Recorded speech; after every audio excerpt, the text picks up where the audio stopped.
It was December 11th, 2008, a cold winter day, but the sun was still bright and shining.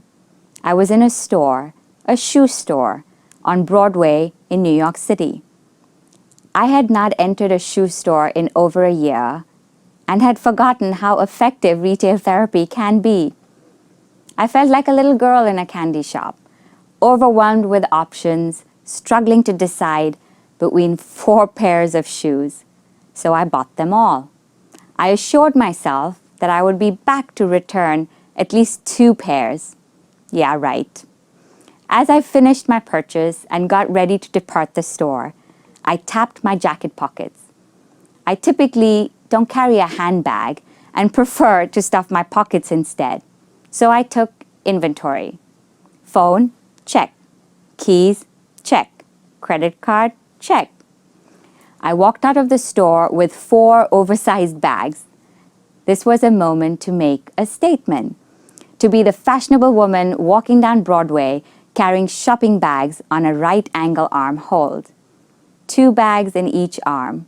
I walked. I had walked about 3 blocks when I heard a man screaming, "Ma'am, ma'am, yo ma'am." Everyone was slowly turning to see the man, waving his hands in the air. His final shout came as, "Ma'am, you forgot your baby in the store." In a short second, I thought, who would do something like that? Irresponsible people? And then, a quick nanosecond later, I thought, that's my baby. Oh my God, I forgot my firstborn in a shoe store. In a panic, I ran back. There she was, safe in her bassinet, wrapped in her blanket, all of 3.5 months old. Who forgets their baby in a store? Who does that? I did. And I guarantee you that one day you will too, or at least come close to a similar experience if you, like me, have a family and are launching a venture-backed first-to-market platform and are mostly single parenting and working more hours than the week can afford and have bills larger than your bank account to pay and are dealing with endless doctor appointments for your newborn's rare medical condition that led to an emergency craniotomy at the tender age of 7 months. And, well, you get the point. This talk is not about being superhuman, nor is it about garnering empathy. It is about the real-life fact that there is no such thing as achieving perfect balance. Repeat after me. You cannot have it all with balance. You can have it all without balance. It's either or. This conversation about work-life balance and having it all has garnered so much interest. Even a simple quick Google search for work-life balance yields over 82 million results. All the books you can read, tricks you can follow, and talks you may have heard from accomplished experts on the topic of work-life balance are simply not realistic. They do not account for real life, which at best is unpredictable, especially for working women and men who have to straddle both work and home responsibilities. There are several societal changes we can point to that highlight this reality.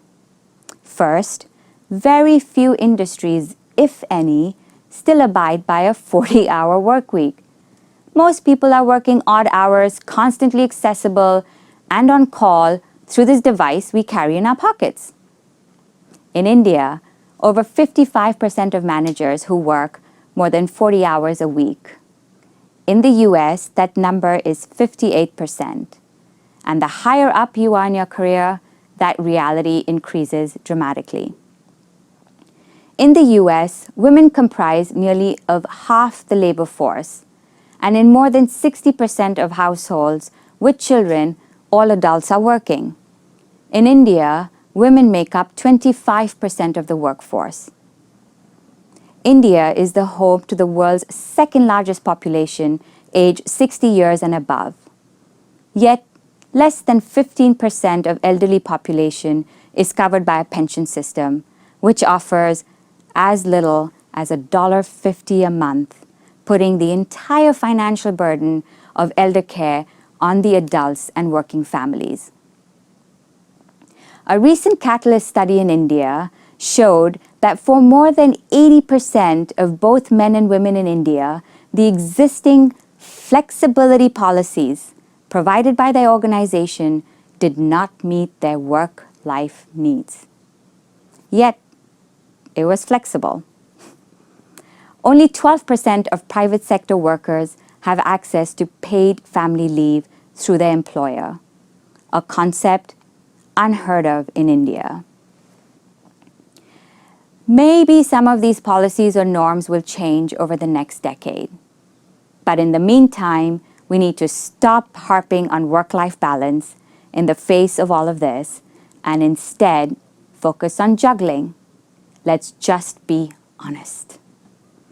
Juggling is an art, but you knew that. A skilled juggler is able to create a steady rhythm, anticipating and preparing for the addition of new objects to the cycle without disruption. Juggling is also a science. Did you know that? There is a formula to determine the probability of risk with each ball being added to the cycle. I can break the formula down in detail, explaining the correlation between probability and risk, but the simple logic is this. As you increase the number of balls you're juggling, the probability that you drop one also increases. In relation to achieving the elusive work-life balance, the more responsibilities you're juggling, the more likely you are to metaphorically drop the ball. It is important to continuously add responsibilities without unloading others, all while maintaining balance and stability. Juggling is not only about sequencing of balls, it's also about swapping your sequences. For example, what is the probability that I'll forget my child from school or to pick her up from school? I know this is making me seem like a highly forgetful person or suggesting I have early onset of amnesia, but I assure you that it's neither. On Monday, my probability is high. I have a packed schedule and I have to pick her up from her after-school program late in the day. Other days, it's 0. The school bus drops her home. Recognizing the assigned probability of risk allows for the human mind to do 2 things. 1, be more alert and aware. This helps psychologically reduce the risk. 2, be more accepting. Certain things are just not in your direct control. It's important to focus on the things that you're able to effectively change and address. With time, experience, and age comes a peaceful sense of security and comfort in your own skin. With this comes an understanding and an acceptance that things will go wrong, especially when you're juggling professional, personal, and family responsibilities. Here are 6 things worth spreading that will help you master juggling the responsibilities in your life while still achieving success and maintaining sanity. 1, shit will happen. Accept it, but don't wait for it.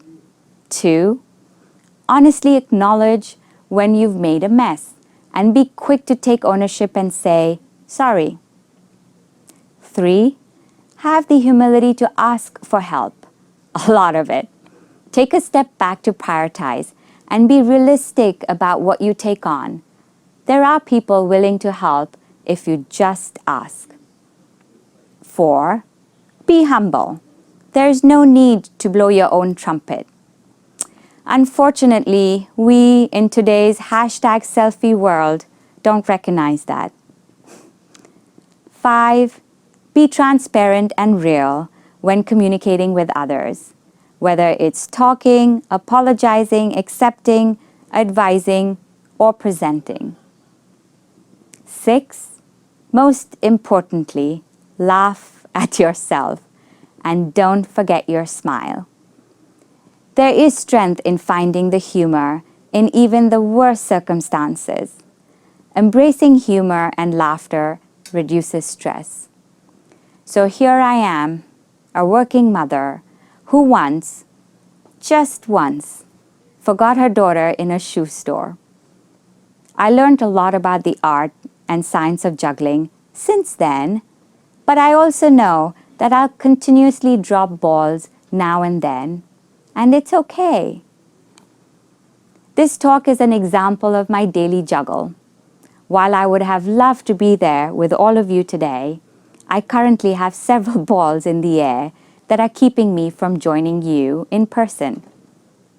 I'm flying to California for a wedding, planning a company-wide meeting, and just being mom.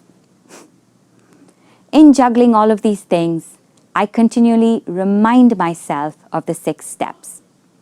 Shit will happen, my flight may get delayed, a new product will have bugs, and so long as I stay humble, communicate, ask for help, and laugh at myself, it'll be okay.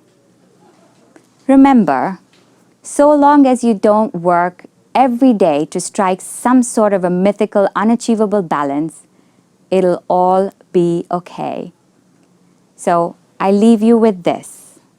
Learn to juggle, and when a ball drops, pick it up and keep going.